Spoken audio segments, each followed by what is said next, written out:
Puji Tuhan, salam sejahtera bagi kita semua yang ada.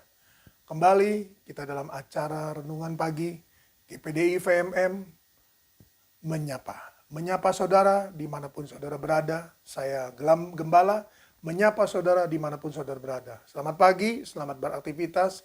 Dan mari kita isi terlebih dahulu hidup kita dengan firman Allah. Dan renungan pada pagi hari ini terambil dalam 1 Tesalonika pasalnya yang kelima, ayatnya yang ke-18. 1 Tesalonika pasalnya yang kelima, ayatnya yang ke-18. Surat Paulus kepada jemaat di Tesalonika pasalnya yang kelima, ayatnya yang ke-18. Demikian firman Allah, mengucap syukurlah dalam segala hal, sebab itulah yang dikehendaki Allah dalam Kristus Yesus bagi kamu. Puji Tuhan. Mengucap syukurlah dalam segala hal, sebab itulah yang dikehendaki Allah dalam Kristus Yesus bagi kamu. Terima kasih Tuhan, di tengah-tengah kondisi yang ada sekarang ini, Tuhan datang kepada kita pada pagi hari ini dengan pesan untuk tetap mengucap syukur. Karena dalam mengucap syukur itu kita bisa mengalami banyak perkara-perkara yang heran daripada Tuhan Yesus. Mari kita buka Yohanes pasalnya yang ke-6.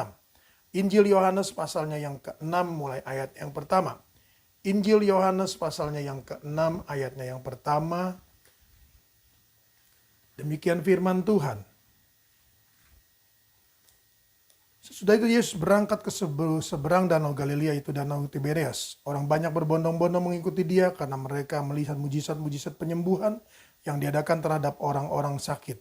Dan Yesus naik ke atas gunung dan duduk di situ dengan murid-muridnya. Dan pasca hari raya orang Yahudi sudah dekat. Ketika Yesus memandang sekelilingnya dan melihat bahwa orang banyak berbondong-bondong datang kepadanya, berkatalah ia kepada Filipus, di manakah kita akan membeli roti supaya mereka ini dapat makan? Hal itu dikatakannya untuk mencobai dia, sebab ia sendiri tahu apa yang hendak dilakukannya. Jawab Filipus kepadanya, roti seharga 200 dinar tidak akan cukup untuk mereka ini. Sekalipun masing-masing mendapat sepotong kecil saja. Seorang dari murid-murid itu, ya Andreas, saudara Simon Petrus, berkata kepadanya, di sini ada seorang anak yang mempunyai 5 roti jelai dan 2 ikan. Tapi apakah artinya untuk seorang sebanyak ini? Kata Yesus, suruhlah orang-orang itu duduk, adapun tempat itu banyak rumput. Maka duduklah orang-orang itu, kira-kira 5.000 laki-laki banyaknya. Lalu Yesus mengambil roti itu, mengucap syukur dan membagi-bagikannya kepada mereka yang duduk di situ.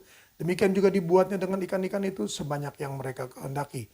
Dan setelah mereka kenyang, ia berkata kepada murid-muridnya, kumpulkanlah potongan-potongan roti yang lebih supaya tidak ada yang terbuang. Maka mereka pun mengumpulkannya dan mengisi 12 bakul penuh dengan potongan-potongan dari kelima roti jelai yang lebih setelah orang makan. Puji Tuhan, saudaraku. Yesus mengambil roti, mengucap syukur atas roti itu dan membagikannya kepada murid-muridnya. Murid-muridnya mengestafetkan kepada orang laki-laki 5.000 orang, saudaraku.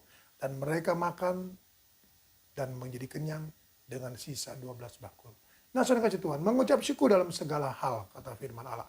Aku mengucap syukur dengan kondisi yang ada, aku tetap mengucap syukur. Percayalah bahwa hari-hari yang kita lalui tetap ada dalam genggaman Tuhan, tetap ada dalam perhatian Tuhan, tetap ada dalam penglihatan Tuhan, dan Tuhan tahu apa yang dia harus perbuat. Karena dikatakan tadi dalam ayatnya yang ke-6, hal itu dikatakannya untuk mencobai dia, sebab dia sendiri tahu apa yang hendak dilakukannya. Haleluya.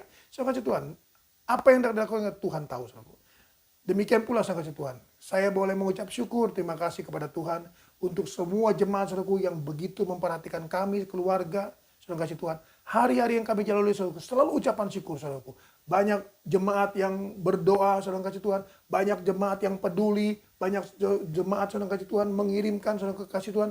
Oh, makanan-makanan saudaraku untuk kami semua Tuhan Yesus, buah-buah saudaraku, bahkan kehidupan kesehatan kami saudaraku diperhatikan semua saudara kasih Tuhan. Sungguh saudaraku, saya mengucap syukur untuk semuanya ini. Hari-hari saudaraku yang kami jalani, sekali lagi kami lalui Tuhan bersama dengan Tuhan dengan penucapan syukur karena berkat pemeliharaan Tuhan melalui saudara-saudara yang ada dimanapun saudara berada saat ini. Saya mengucap syukur, terima kasih untuk semua jadi lelah saudara, untuk perhatian saudara, dan untuk pemeliharaan Tuhan melalui saudara semua yang ada. Dan saya hanya dapat berdoa, Tuhan kiranya memberkati semua saudara yang kasih Tuhan. Mari kita berdoa. Mengucap syukur, terima kasih Tuhan Yesus. Kalau kembali Tuhan ingatkan kami bahwa dalam ucapan syukur ada berkat, ada pemeliharaan Tuhan, ada hal-hal yang luar biasa yang Tuhan akan nyatakan.